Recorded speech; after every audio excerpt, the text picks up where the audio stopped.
Əziz uşaqlar, qarşınızda yenə də təkrar mövzulardır. Əlavə test toplusundan gəlmişəm. Üstünə baxan kimi görürük ki, əlamət bildirən sözlər, yəni sifət bölməsinə aid birliklərimizi yoxlayırıq. Azərbaycan dilini, dil qaydalarıdır. Başlayaq uşaqlar vaxt itirmədən. Hansı bənddə əlamət bildirən sözlər verilib? Gəlin baxaq. Yaraşıqlı, geniş, abad. Uşaqlar, bunların üçü də əlamət bildirən, yəni sifət bildirən sözlərdir. Gəlin özümüzü yoxlamaq üçün digər variantlarımızı da yoxlayaq. Uzun, sifətli, həftə, nə həftə?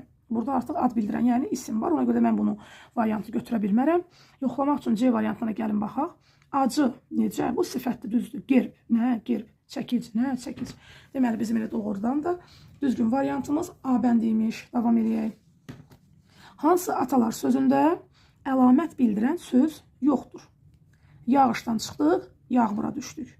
Uşaqlar, burada doğrudan da əlamət bildirən söz yoxdur. Yağış, nə? Yağış.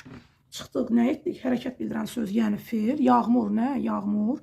Düşdük də yenə hərəkət bildirən sözdür. Əslində variantımız A variantıdır. Amma gəlin B ilə C variantına da baxaq ki, daha dəqiq qərarlaşmış olar. Yaralı quşa daş atmazlar. Necə quşa? Yaralı quşa. Artıq burada sifət var. Yəni əlamət bildirən söz var. Bizə isə deyir ki, əlamət bildirən söz olmasın. Soyuq dəmir döyülməz. Dəmir, necə dəmir? Soyuq dəmir. Burada da dəmirin soyuqluğunu soyuq özü sifət bildirən sözdür. Deməli, doğrudan da A bəndiymiş. Hansı cümlədə əlamət bildirən söz işlənib? Üçüncü tapşırığa keçirəm. Dost gəlişi bayram olar. Dost gəlişi bayram olar. Dostun gəlişi bayram olar. Uşaqlar, burada heç bir əlamət bildirən söz yoxdur. Yəni, necəsə ona cavab verən söz yoxdur. Dost. Kim? Dost. Gəliş, nə? Gəliş. Bayram olar. Nə olar? Bayram olar.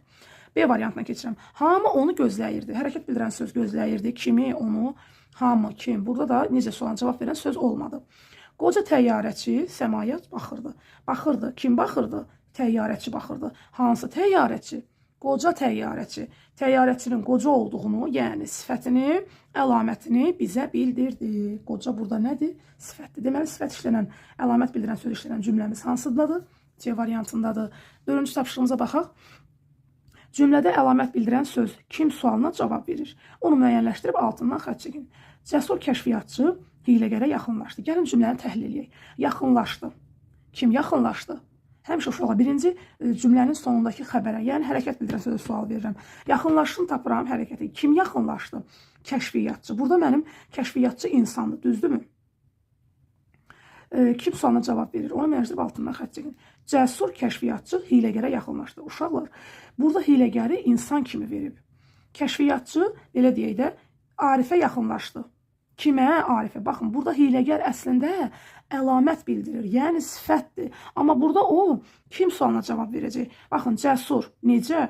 Burada əlamət bildirir. Yaxınlaşdı, kim yaxınlaşdı? Kəşfiyyatçı. Hansı kəşfiyyatçı? Cəsur kəşfiyyatçı, bu sifətdir. Kimə? Kimə yaxınlaşdı?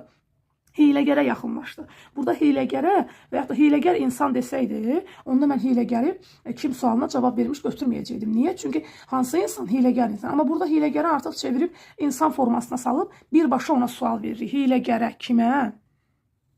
Baxın, kim sualına cavab verən, burada əlamət bildirən söz, baxın, budur.